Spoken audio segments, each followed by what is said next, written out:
Hi, everyone. Welcome back to the Soldiers of Cinema podcast, episode 55. I am your usual host, Colin McFader, along with my other unusual host. Unusual! Clark Coffey. How are you doing? I'm doing awesome. Wait a minute. Did I hear you correctly? Did you say that you're the usual host and I'm an unusual host? Or did you say we're both unusual? Wait, no, I'm usual. You're unusual. I gotcha. Okay, all right, fair enough. Look, it wouldn't be the first time I've been called unusual. I take it as a compliment from now on. Right? So you bring it. I'll take it. So as I said, we're doing I don't think I mentioned the Deer Hunter. You didn't. I think you I just didn't said episode mention 55. Yet. But we are doing the Deer Hunter. Spoiler alert. Spoiler alert. From 1978. Yeah, if you haven't seen this film yet from 1978, then stop this podcast immediately and go watch it. Because there's going to be spoilers ahead this for a 40-plus-year-old movie. 40. Yeah. Oh my gosh, I feel so years. I feel so old, man. This film came out when I was 2. Obviously, I did not see this movie in the theater when it came out because weren't of a big Cimino fan when you were 2 years old. My aforementioned age of 2. But yeah, it makes me feel old. You're like, have you ever gotten the chance to see it in theaters or no? No, I haven't. I haven't seen it. It would be fun. I mean, this is a film that I might expect that somebody like Quentin might show at his New Beverly, and he may have, and I just don't know about it. But yeah, I'd love to see it, especially if it were actually projected on 35 millimeter film. Yeah. I'd love to see it. Yeah, I mean, Zygmunt's cinematography. Yeah. Yeah, I would take almost any excuse to see. I mean, geez, I just love seeing films in a theater. Period. So it has to be a pretty crappy film for me to not want to see it. No, I guess I'm curious to know what prompted you to choose this. What was your choice driven by?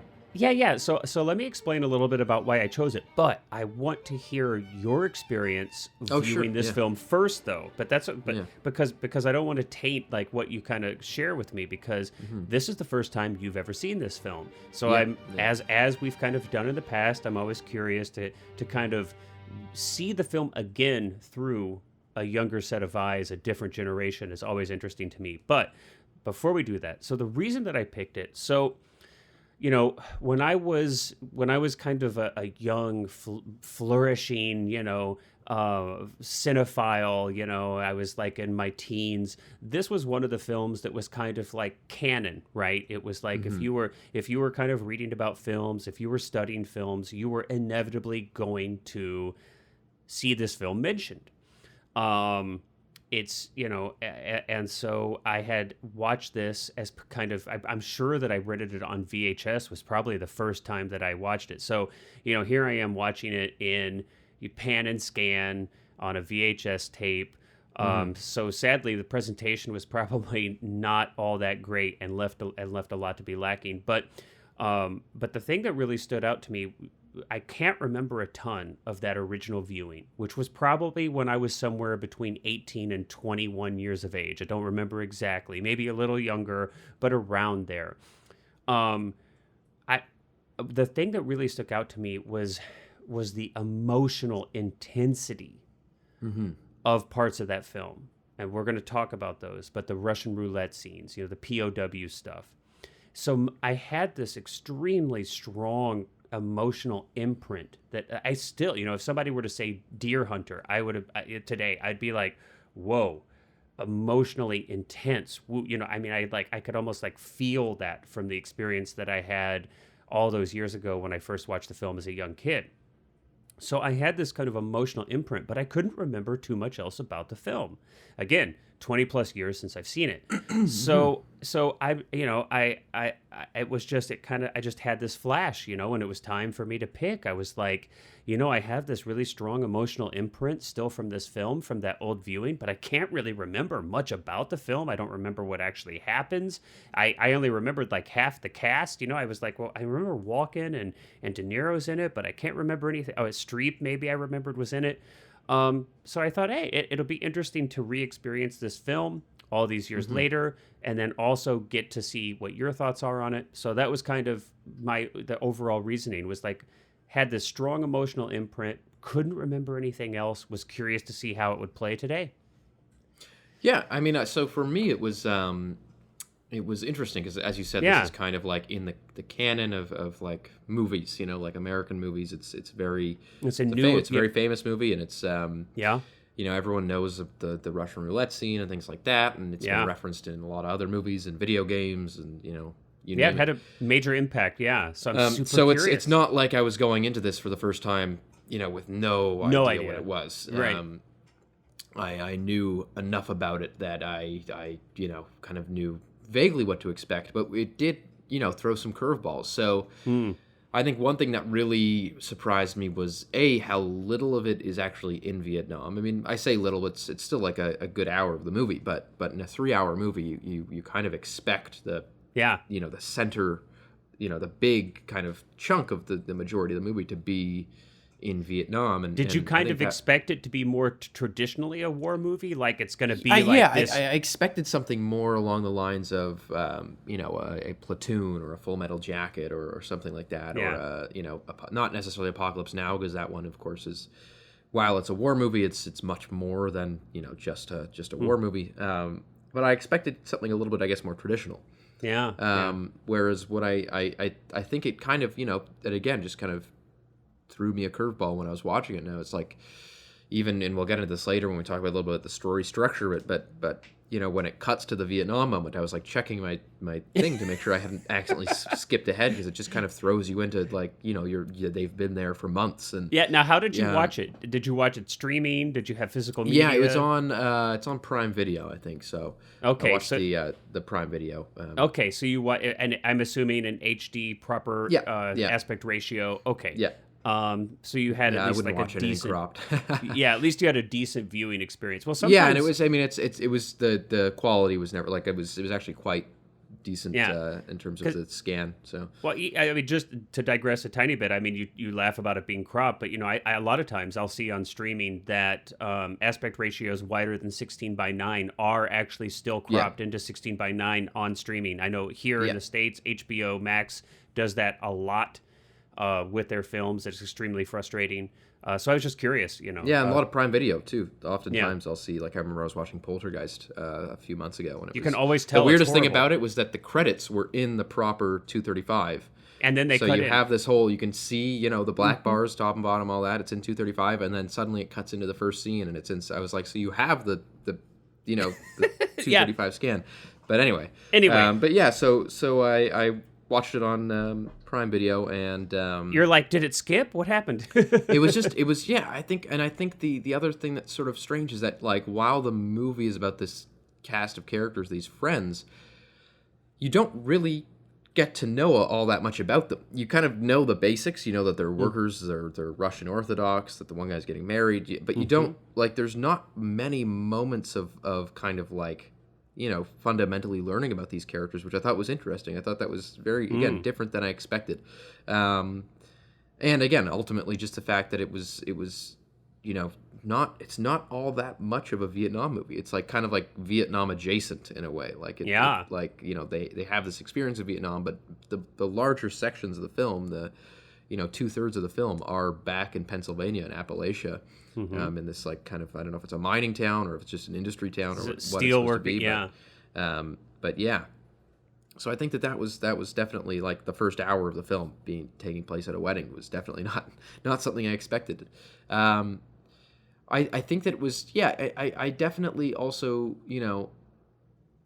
I wouldn't say that it's a movie that I was, like, hyped to see, if that makes sense. Like, it wasn't like there was a lot of, like, it's a classic movie. It's seen as a classic movie, but it's not like, it's not like going into The Godfather for the first time. And I didn't know much about it. I hadn't really spoken to a lot of people about it, so I definitely kind of went in knowing what the movie was about vaguely, but also not really. There was no preconceived opinion on it. I had no idea whether I would like it or whether I would dislike it. And I think I landed. I liked it. I think I landed somewhere, sort of like maybe 3/4 of the middle way, where it was like lots of things that I sort of questioned about it, but also, I made it through a 3-hour movie and didn't ever check my watch or my phone or whatever. So, I stuck by it, and it was good. And of course, you've got these really, really incredible performances as well. Yeah.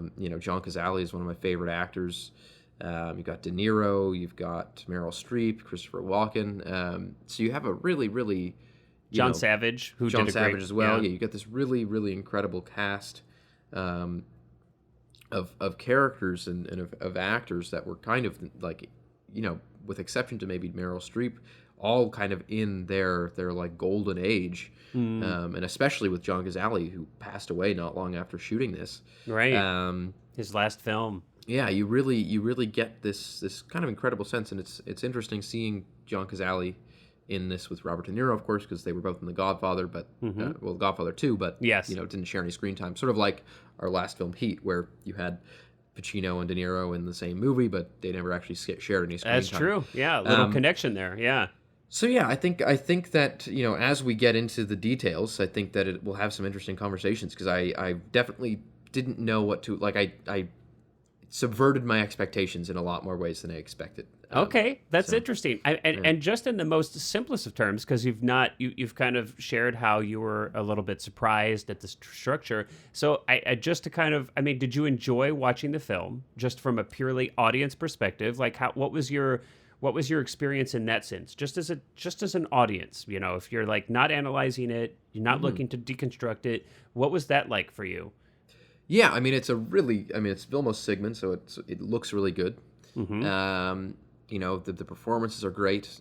As we've spoken about before, I'm not really one to like care about the nitty gritty plot details too often. So I think I definitely would say that I enjoy it. Like it would be a movie that I would come out of the theater had I seen it, when it came out, and sort of say, I would give my recommendation to see it. I wouldn't give a glowing, like raving, you have to see this immediately. But I think that it was definitely a film that it's a good movie. I think that's the easiest way to put it. Do you feel like, because it's, you say it's, it's Vietnam adjacent, and I would agree, but it's an important part of the film. Do you feel like it being kind of U.S. centric and kind of, Vietnam centric, do you feel like that has any impact at all? Do you feel like it translates pretty directly, or do you feel like some of that might be, remove you a little bit from it? I think the interesting thing about it is that it uses the Vietnam to analyze the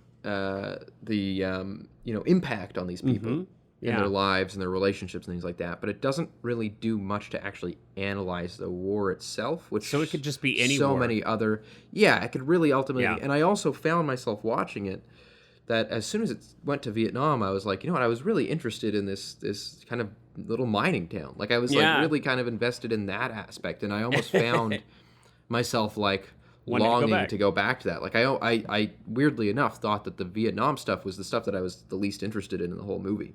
I thought that the aesthetic and the location and just the dynamic of that town was so interesting and kind of rich in detail. Like, you had all these like just funny little things like the trucks, and they're always racing. There's these kind of like faceless trucks that are flying through the town at all times. That's one of the first things you see in the movie is this truck barreling in. You almost think its brakes are broken or something because it's going through fast. And then you see that they interact with these trucks and that they all work at a steel mill and that they go out hunting into the mountains, which I don't think that's what the Appalachian Mountains look like. But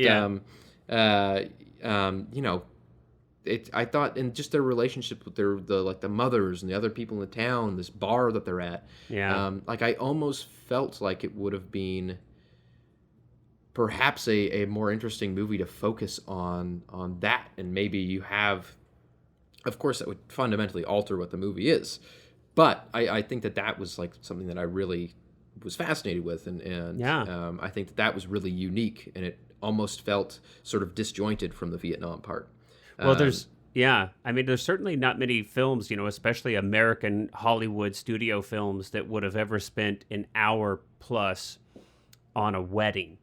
And you notice there are these long sections without any dialogue whatsoever, or it's kind of just, aside from maybe, some characters kind of just talking to each other very briefly, but there's not really dialogue, and there's certainly not dialogue that propels any kind of plot at all.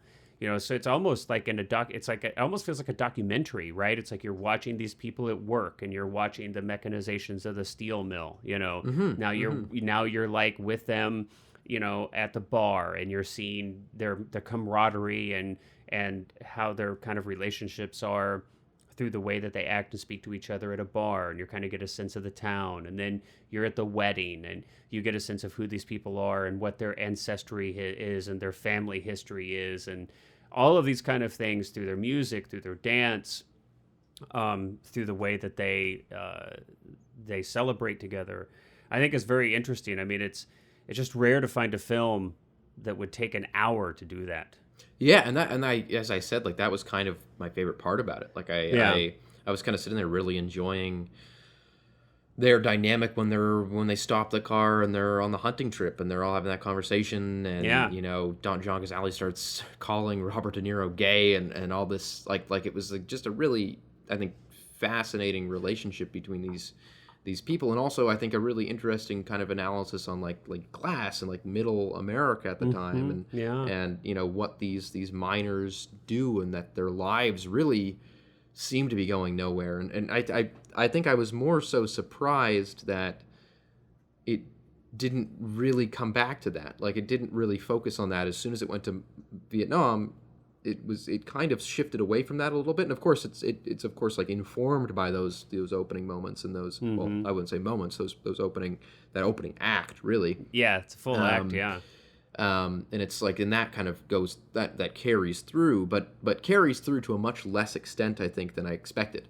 Even when they return back home, the relationships between these characters more or less kind of resume. Like, Robert De Niro's character in the opening is this kind of mysterious, not necessarily short-tempered, but definitely doesn't take kind of crap from anybody, kind of like tough little guy. Impulsive, and he a sort little of comes like back and is ultimately sort of seems very similar to that. And then the only real difference, other than like some subtleties, are the fact that he doesn't kill the deer. Of course, he lets the deer go. But like his relationship with Meryl Streep, for example, who of course is going to get married to John Savage's character when Christopher Walken's character. Yes. When he was supposed to return. But Streep and De Niro sort of in the opening have this kind of like flirtatious back and forth, right? There's kind of like a little bit of a love triangle, if you will, that's set up in that first act. Of course, Walken remains in Vietnam. We can kind of get to some of that. It's, as an offshoot of his Russian roulette, but he stays in Vietnam, doesn't come back.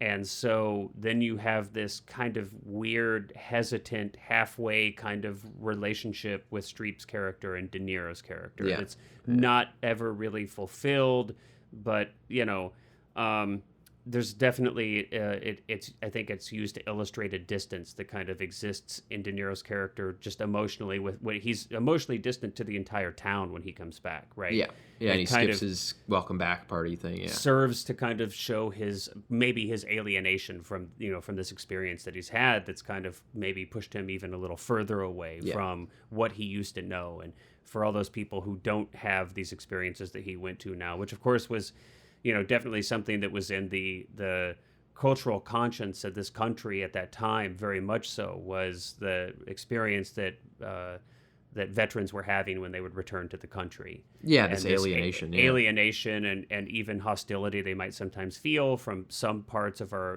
of American culture here, but even regardless of that, just how that experience of combat and what they experienced, it just can have the potential to really isolate you or have an isolating feeling, from other people.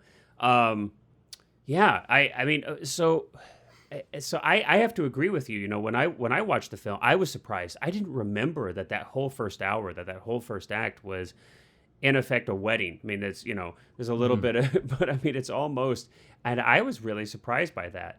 And it really got me thinking about, contrasting a film like this from the 70s and a film of today.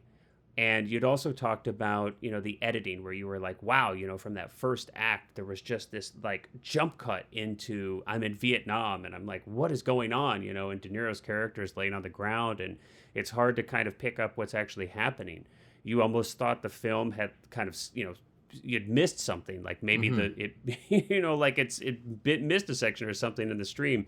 Well, the film won Academy Award for Best Editing. Yeah.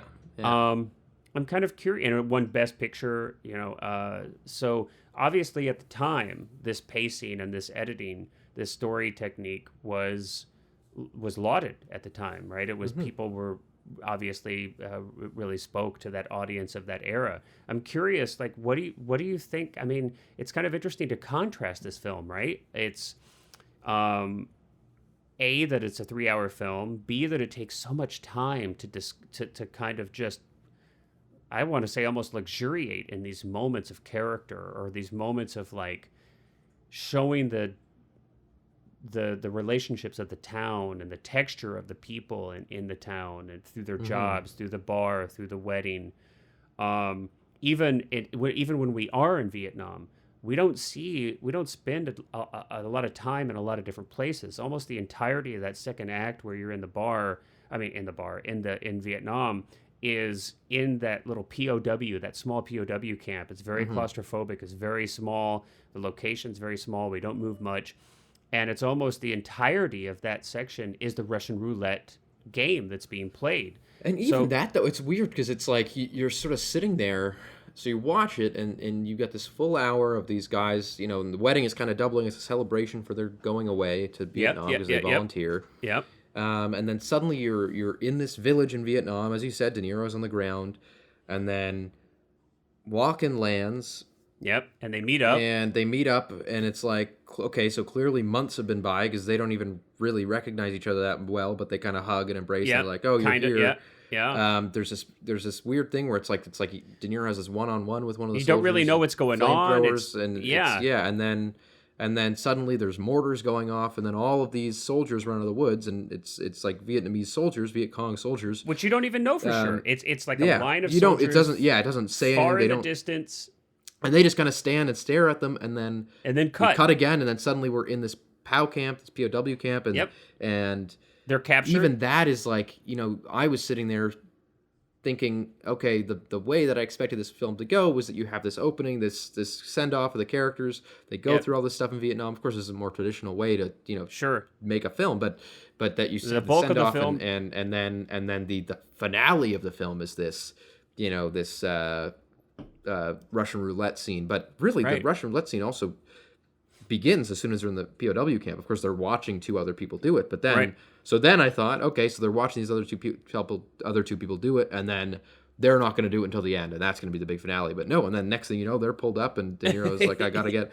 Like, it really, really is structured in a strange way, because it's like you're just kind of sitting there going like, well, I don't know. I was sitting there thinking like, I'm sitting here more trying to catch up, and that's kind of the difficulty I'm having with being really totally invested in it. Yeah, well, because I'm sitting there and kind of going like, I don't even know how they got here. I don't know what they like. How do they change these people? Because they really, you can tell that they've definitely changed. Like they're like hardened, combat, soldiers now, and they've clearly again been in Vietnam for a while, and so I'm not saying that traditional storytelling is better or superior, but anyway, but I think the film could really have used like maybe one scene in between where you actually kind of get a sense of like how these characters changed from it's very interesting, isn't end. it? I mean, do you think that this is maybe some of this is an era thing, because the film definitely doesn't have a problem taking time to show things, right? I mean, again, we've gone on and on about how much time it took for to show the wedding, but look how much time it takes to show that Russian roulette game. I mean, it's the suspense in that is just amazing. I mean, it's really paced out. Yeah, it's really paced out. It's very, very methodical. It really builds and builds and builds and builds, and so the film clearly has no problem taking time. And it's 3+ hours long, so it's clearly not worried about being long. So it's interesting that these quote unquote plot points are just cut out, and then you're left as an audience to just fill in the blanks to guess what happened. And I think that would lose probably a large percentage of a modern audience, because it's just, we don't see that in today's films. And I do notice, I think if you watch more films of this era or foreign films as well, I think it's more frequently that a filmmaker will do this and trust that you as an audience, hey, you don't need to see the guy go from the couch to the toilet, like how somebody got where they got. I don't know why I use toilet for that. That's funny. I'm just imagining here's a movie about a guy needs to go to the bathroom. What am I thinking? And we watch him walk all the way. So it's a good question about is it the era? Because I love films from this era. I like a lot of foreign films and. So I think for me it's not necessarily, my issue isn't necessarily with the I don't even know if I can call it an issue. It's just that you noticed. I don't know. Yeah, the thing I noticed is it's just a notice. It's not that it's structured in this way. It's not that it's not that we don't see, but I think weirdly enough for a 3-hour movie it seems to. I feel like the suspense could be even better fulfilled if we saw more of, it's like, to me, sort of like, if Hitchcock did Psycho and Marion got to the Bates Motel and took a shower immediately, right? Yeah. and it's like, well, we were, it's not that it's I like about, that analogy. For me, it's not necessarily about the plot or the character development or like the story. It's more so that I feel like the scene could be even more effective, because I think what I think threw me off about it is that, again, war changes people. That's a very common theme in a lot of war movies, that war is fundamentally changing people. Yeah. So we jump into the scene in Vietnam, in the village, and we know that these characters have changed. And, it's not really that important to see the specific, we don't need to see some guy blowing up in front of the other guy and he's like, oh, I'm crazy now and I've got this PTSD. I'm crazy now. And it's, we don't necessarily need to see that. I think giving us more time with the characters as they are now would have helped that suspense, because you're kind of sitting there going like, hang on, I don't really know what Robert De Niro's been through versus what Christopher Walken's been through. Right. And so I feel like, and we also don't really know, is this the first time that they've seen each other in months, or have they just it's been like a week? And so I'm not saying that it's like the details of the plot that are necessarily the important part. I think that just that but some of the character development. Of the scene. However, I also can, like, on the kind of flip side of that, I sort of think that the scene of the Russian roulette in the POW camp is almost less important than when they get back to Saigon and they care. Like, I feel like that the scene in the POW camp is almost sort of an introduction to what happens after the fact. Well, so I can sort of understand on a like a fundamental level why, they're kind of like, no, this is just introducing this idea of Russian roulette that one of the characters will then take to the extreme later on. And of course, De Niro is also, very affected by it because he does the thing with John Cazale later. But Well, in a way that I'm thinking about it too is, if I think about, so obviously we're talking about this Russian roulette scene. It's clearly a central, vital symbol, thematic symbol in this film, right? And and maybe as you're talking about how it's clear that this film has excluded a lot of the war experience, as it were, that most films would have kept in, right? What happened to these men as they were, landed on the battlefront, and as they've experienced their first aspects of battle, et cetera, all of that is foregone.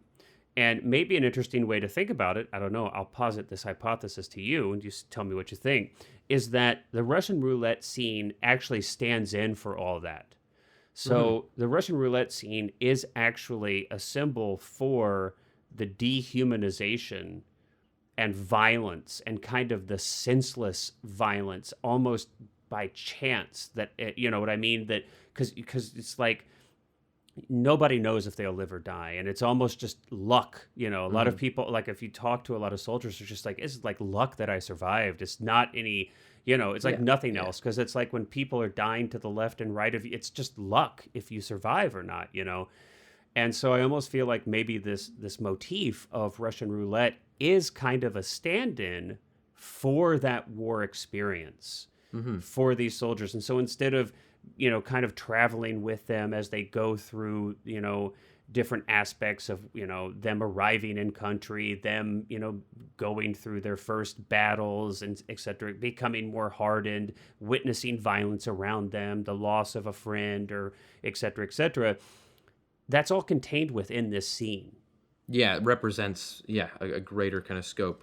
And so then that's revisited, it's like how these characters then are affected by and deal with that violence they were exposed to, that trauma.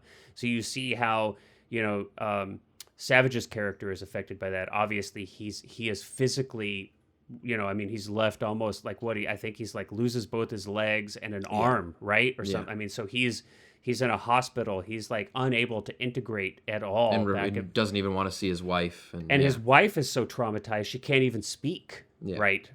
Knowing what has happened to her husband and having gone through this. You see Walken doesn't come back from Vietnam at all. He's is addicted to that. Like he literally... The thrill of it, starts doing that. Is it thrill? It's like you don't even know, It's like sometimes people relive violence they're traumatized by, not because they want more violence, but because it does something to our brains. It makes them almost feel. It's like the only way they can feel alive and without any senselessness is. And you see that De Niro's character is he's not affected. He's not affected. He is also affected, but in a different way. And you see that in the remoteness, his inability to integrate back into the, and he sadly, he goes and tries to save Walken's character, and sadly that Russian roulette scene is kind of plays out again. And this time Walken dies, which is like a really super intense scene, man. I mean, that's one of the most, like the acting and performances in the scene, and some of these, I mean, it's so, little digression here. I mean, it's when you have such emotionally intense scenes, God, it is so easy to do that wrong. Yeah, no, totally. I mean, and I know you've been there, and as a director or as an actor too. And I know you've seen this probably in other projects that you've worked in. Lord knows I have seen this so many times, but where it's like it's so hard to hit that perfectly. Yeah, it is so difficult to hit that perfectly, and they really do. And that came back to me when I watched this again, was that just that rawness, that emotional intensity is like, I feel like is rarely successfully captured on film the way this film captures that in those few scenes. To me personally, I don't know if you felt some of that, or if you could kind of what your experience of that was, but that's how I kind of experienced that. Oh, yeah, without a doubt. I mean, I think that's one of the reasons that those are the iconic scenes of this film, right? Yeah.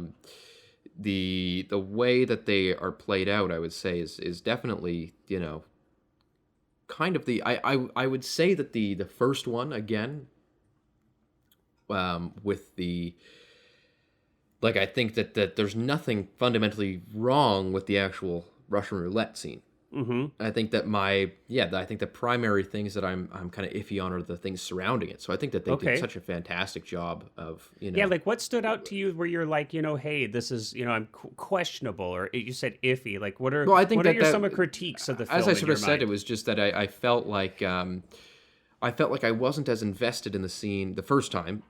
Like the first scene when they're playing Russian roulette in the actual camp. Oh, really? I felt like I wasn't as invested as I could have been. I was certainly invested, but I felt like I could have been more invested had I not been sitting there going like, all right, what's the give here? What are like, and like, whereas the second one I think is much, I would argue perfect in a way because we have that stuff. Gotcha. Because we know what De Niro is going to do, what he wants. We know Walken's character. We saw him in the hospital earlier when he breaks down, so we understand a little bit more about him. Yeah. And it's, it's not about, to me, again, it's not about plot, like I said. We did The Thin Red Line a while ago now. But, that's a movie that really, if you ask someone what that movie's about, you can't really give an answer. There's not really much plot to that movie, and yet you care really deeply about these characters that you don't have a lot of time with either. Yeah, like because there's such a huge cast of characters in that, and so I think to relate that to kind of this, I think that first scene, I think if I just kind of, again, because it's like because as I said, every war movie discusses, which rightfully so, discusses the idea that people change. And I think if I understood just the change that these characters had gone through a little bit better, and just kind of got maybe just even like one little moment of going like, all right, De Niro has been totally screwed up by this, or Walken has been like, his experience at war has been, and again, we don't need to see, like I said, we don't need to see someone being blown up in front of them or something like that, but just something to go when they're sitting in those chairs that first time in the POW camp, to go like, dang, like this is like, I can understand so fundamentally how these people have been and are being changed by this. Yeah. Okay. Yeah. Which, I mean, and I'm not saying that it doesn't do that at all, by no means. I just think that there's elements to which I think they could have heightened it, and they could have raised those like personal stakes. And I can see that for sure. I mean, look, it's not like I didn't experience that like little disconnect as well. I think because film is a type of grammar, and grammar changes over time too, right? Just like any language, our language is always changing. You have some words, leave the lexicon, new words come into the lexicon, and new ways of phrasing and syntax are also kind of morphing and changing. And cinema is exactly that. It's a language, and it has a grammar, and it has a syntax, and that changes.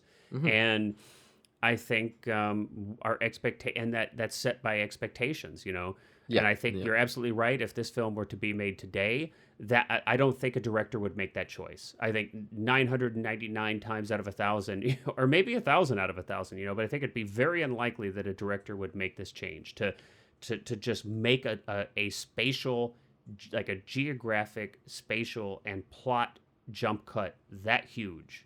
Yes. I don't think that would happen today. And I can definitely see your point. Because you're not caught up now. You're not with those characters in that bamboo cage in the river. You're back here. You're like, wait a minute, what happened? And especially when you spent an hour, a little bit over an hour with those characters in the start of the film, and then suddenly you're with them after such a life-changing journey.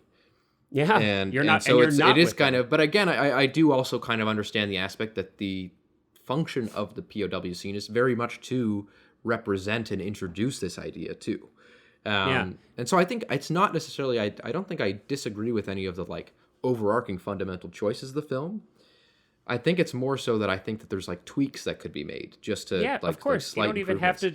You don't even have to qualify it. It's totally totally appropriate. It's like you're going to have different. You're going to bring who you are as a filmmaker or as an audience member, or a combination of the two, to a film, and have different thoughts and opinions. That's okay. Yeah, that doesn't invalidate the other person's choices or anything bad. It's what's interesting to kind of break things down and analyze them. I want to talk a little more about that Russian roulette scene though, because there was a little bit of controversy. So back when the film there was actually a couple pieces of controversy about this film. One of them was specific to the Russian roulette scene, in that, so a lot of people, when this film was released, said, hey, that actually didn't happen. The Vietnamese, the North Vietnamese didn't do this to POWs. This was not, there's like no recorded incidences of POWs being subjected to having to play Russian roulette. And apparently that was, if you look back in the press at the time, this was a big issue on a lot of journalists and film critics, articles about the film. And apparently the director even had to kind of speak to this on a few occasions. I'm interested in it because I think it speaks to something that you and I have discussed a few times in this podcast, especially earlier back when we were focused on Werner Herzog's films, is this idea of fact and truth. Of kind of like a literal factual accuracy and an aesthetic artistic truth. And I think this is a good example possibly of that. What do you think? I mean, especially when we're talking about this is a film that's set in an actual historical event, right? But the people are fictional, of course. The story itself is fictional.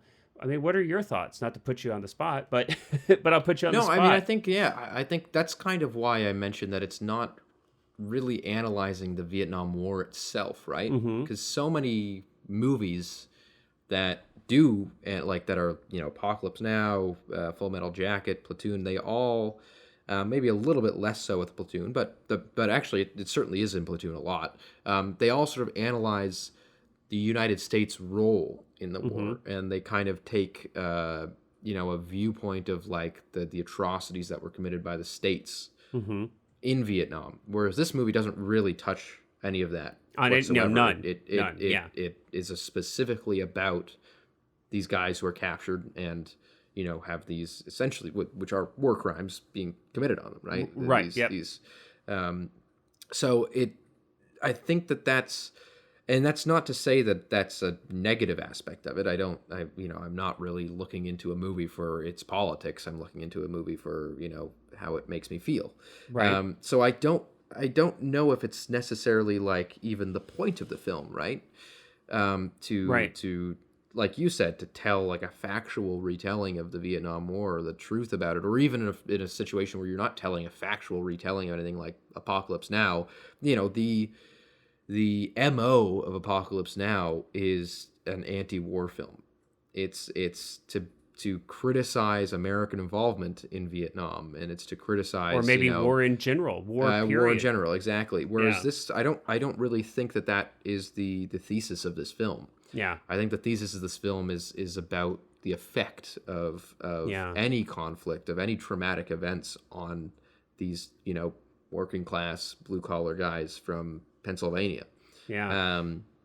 So I while I understand the basis of the critique and the controversy, I think that I don't really quite think that that's what the movie was trying to say in the first place. Yeah. I don't think that it's necessarily something that's all that relevant in a way. I think that it's certainly heightening, not to relate this film to like an adventure film, but like, the Nazis weren't digging up the Ark of the Covenant, and yet, it serves a greater purpose, right? And that's an interesting point, so that you bring up a very interesting point in contrast. I think it's worth taking a look at. So, another thing that was a controversy about this film, in addition to the accuracy of Russian roulette and did the North Vietnamese actually do this to POWs, was just the representation of the Vietnamese people as a whole, period. And I would agree with you that I think this film is not trying to make a specific factual statements about what Vietnam was, what happened in Vietnam.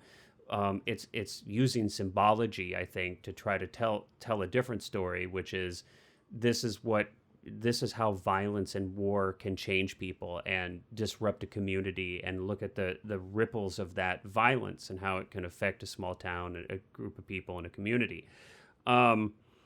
But of course, it's like you mentioned Indiana Jones.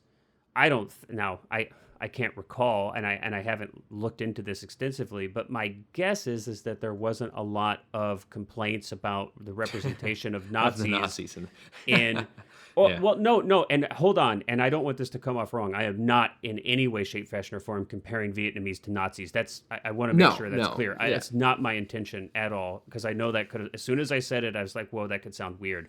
All I'm saying is that both of these films take place in a real historical event. So World War II for one, and the Vietnam War right after, post-Vietnam War for the other film. One is clearly a fiction. It's clearly fictional. It's like a much lighter adventure film, and so it has supernatural elements. And I mean, it's like, so I don't think anybody's getting confused that this is, Indiana Jones is not an actual, representation of anything real that happened. But I think it might speak to, you could think that this was a real thing, right? You could, this deer hunter is represented in such almost a documentary way in some aspects, right? It's extremely realistic, and in some ways. And so maybe that's part of what that is, where it's like, it happened, this film was released in 1978. The Vietnam War is very fresh on the minds of so many people. So many people are still reeling from the effects of that, of course, both in Vietnam and here in the United States and elsewhere. So it's very much, it's close, time-wise.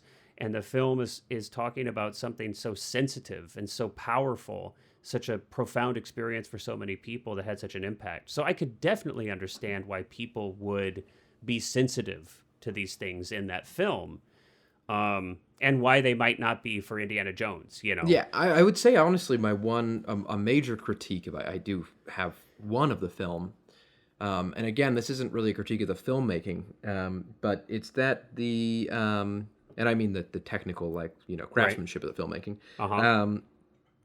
That scene, the opening scene in Vietnam when they're in that village, it almost paints like it almost again misses this opportunity to explore, the idea of PTSD in a greater light. In not, I don't mean great in a positive light. I mean greater as in more, significant, a deeper extent.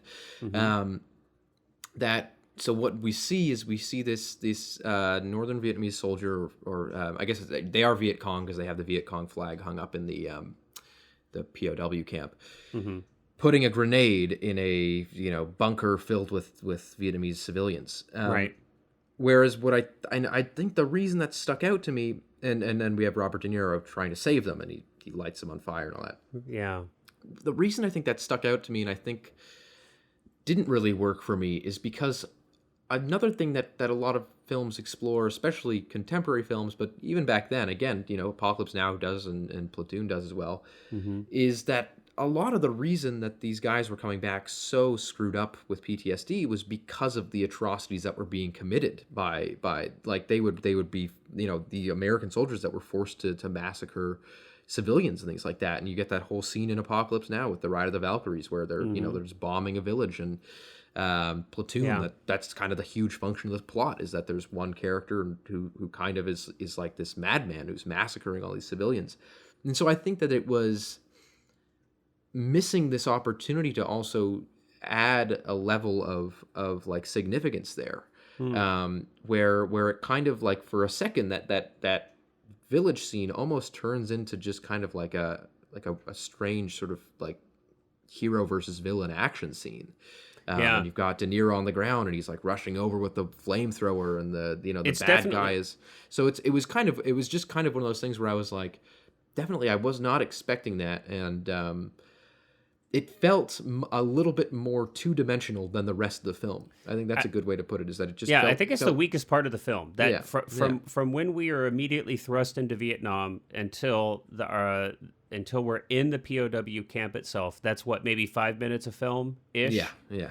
That's it's the weakest 5 minutes of the film, I think, by far, by a long shot. I would agree with you. It's disjointed, and it seems like there's a lot of opportunity that's left on the table, like you've already discussed. I would agree. Yeah, I would agree. But I think it's interesting, as I think, just to go back a little bit to this idea of fact versus aesthetic truth versus factual truth. I mean, I think it's a question that any artist is confronted with every time you create, Yeah. And it's not always easy. It's not always, I think no matter what's one of the things that I've noticed as an artist, I mean, you can hold anything that you might want in your heart, right? While you're creating something, you can hold something and it's so clear and it's so crystal to you. But then once you release your work out into the world, every single person that sees it is gonna have experience potentially an entirely different experience, Yes, yeah. And it could be so contradictory to what you hold in your heart, and it's hard to sometimes explain to people that because their experience is their experience. They're like, well, no, I saw this film, and this is what I experienced, and and you could be over here saying, oh my gosh, I had the exact opposite thing in my heart when I made this film. So it's just definitely can be challenging, especially if you're dealing with sensitive historic stories, that are kind of set in a real history. Yeah. And I think, I guess to one of the things that we haven't really spoken too much about yet is Vilmos Sigmund's cinematography. So it was obviously shot on film, 5247, which is one of my favorite film stocks. And it was shot on anamorphic. Very, you can tell that they're those old C-series anamorphics, because when they're the wedding scene in particular, you've got when it's like you really only had like a sliver of frame that was in focus, like the top, the bottom, and the sides. So you had this huge amount of focus fall off. But I do think, I like that look. I think it's a really interesting look. I like Sigmund. I think that the way that he again presents this town, which is primarily through post-processing of the film, like it's grainy and it's dull and it's... Well, I think they underexposed it a couple stops and then pushed it in development, right? Am I mistaken? That's what it looks like to me. Yeah, because it's like the grain is really, really, really clear. Yeah. And very, very, at the forefront of the image. And it's very dark in a lot of... I mean, and that, I just love, again, that those moments in that town in Pennsylvania, I think are so, like, eerily beautiful. Like it kind of makes you feel of like a little bit like a industrial revolution sort of feel. There's factories that are overlooking the whole town, and so I think so I think Sigmund did as per usual. It's so beautiful. Great job. And contrasted with those beautiful landscape photography where they're hunting the deer is just so.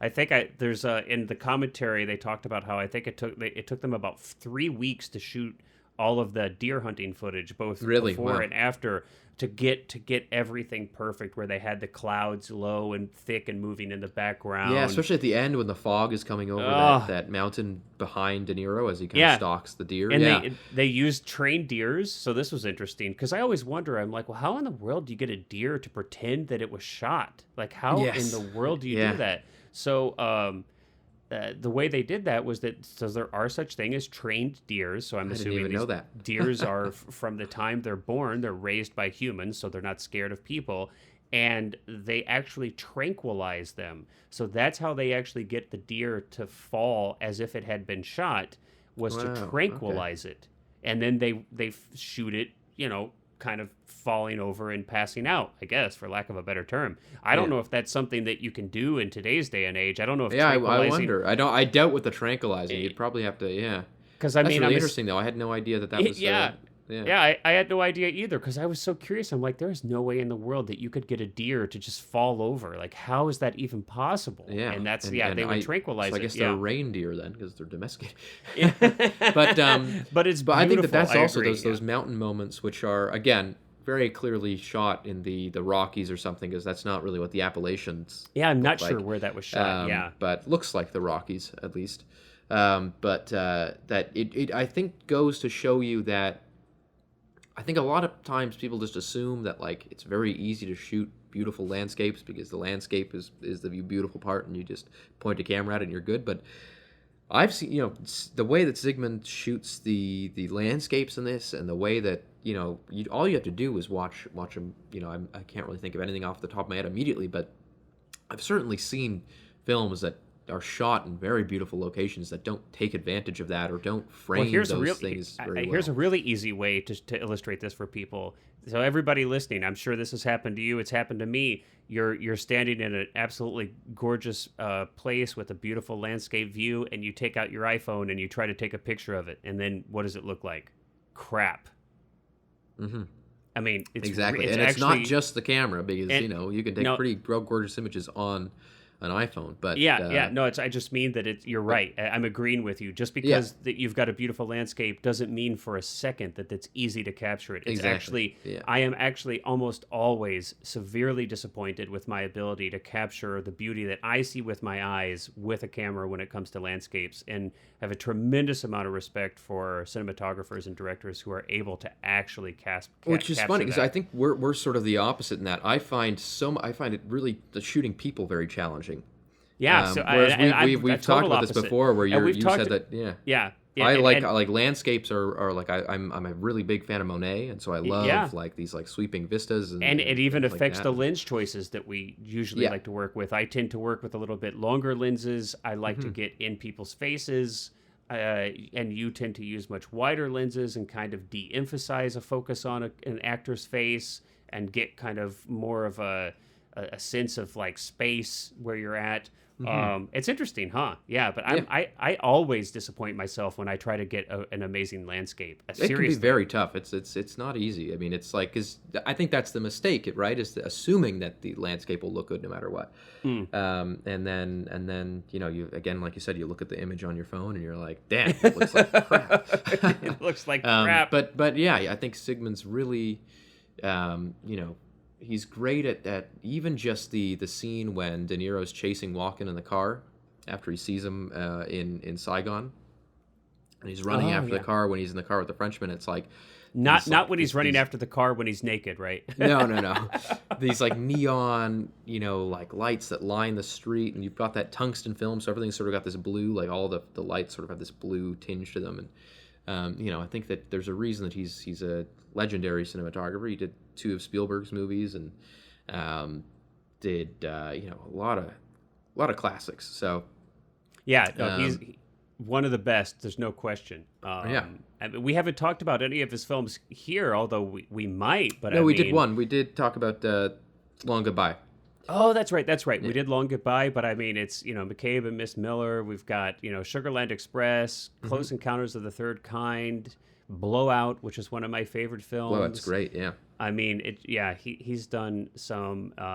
His filmography is quite impressive. There's no question. One of the best cinematographers to ever hold the position. There's no doubt.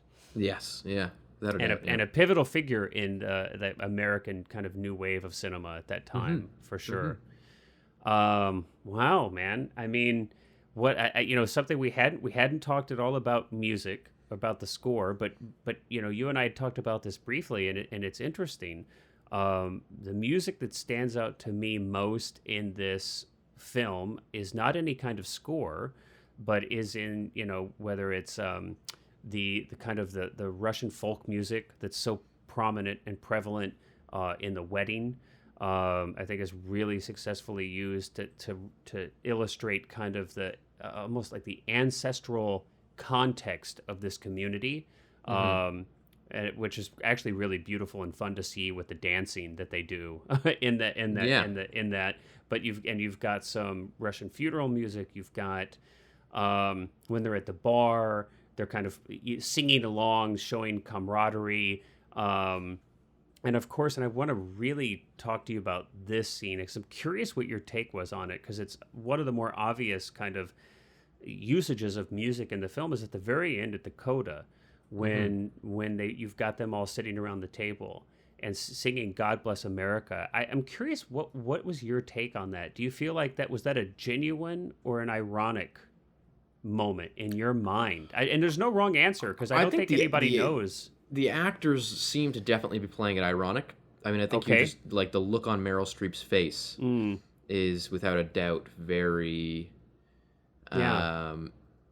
but I don't know. I mean, I couldn't tell you the like. I mean, at best, bittersweet. Sometimes there are different takes from the writers to the actors, right? Yeah. So it could have very well been written as a genuine, and the reason I say that too is because it is hard to tell what the writers' real take on the American involvement in the Vietnam War is. Like, there's not really a clear, political statement being made by the film. No, there's not. So it can be difficult to kind of discern. I would say that, I think that the actors definitely brought more of the ironic, more of the kind of critical, approach to that.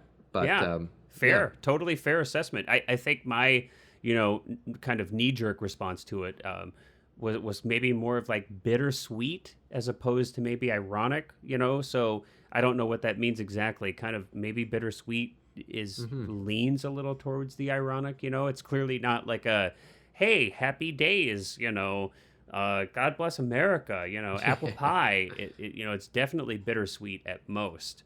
But that was kind of my main takeaway. But I could certainly see, and it's interesting in the commentary, Vilmos talks about how when he was reading the script, how he was like looking at this and like, oh my gosh, he goes to Cimino and was like, are you really going to do this? This is going to be so cheesy. Like, this is going to be horrible. And I wonder if, because of course you're from the States and I'm not, and Sigmund's not.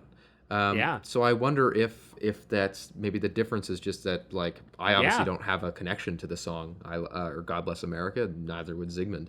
So I wonder if it's the cultural thing. Well, he said, so Vilmos did admit, so after it was actually performed, the way it was performed, the way you see it, then he changed his mind. That, because it is more nuanced, because it does have like a certain sense of bittersweetness and irony in it that makes it more nuanced and complex as opposed to just like some patriotic, that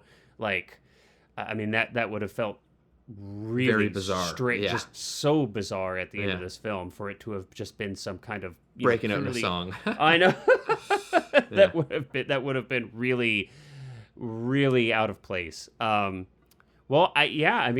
final words on the film? It's fun again as always to kind of like get to hear your take on it from another generation on a first viewing. That's always fun for me. So anything else that any last thoughts that you might have? I feel like we probably covered pretty much everything. We're at an hour. We got a lot. We got a lot. All right. Well, as always, audience, our lovely audience out there, thank you for hanging out there with us. I hope that you've enjoyed this episode 55. We look forward to next when we will discuss another film. We don't know which one yet, but this is going to be Cullen's choice next time, so we'll just have to wait and see. But until then, everybody, have a wonderful couple weeks. We'll catch you next time. Bye-bye.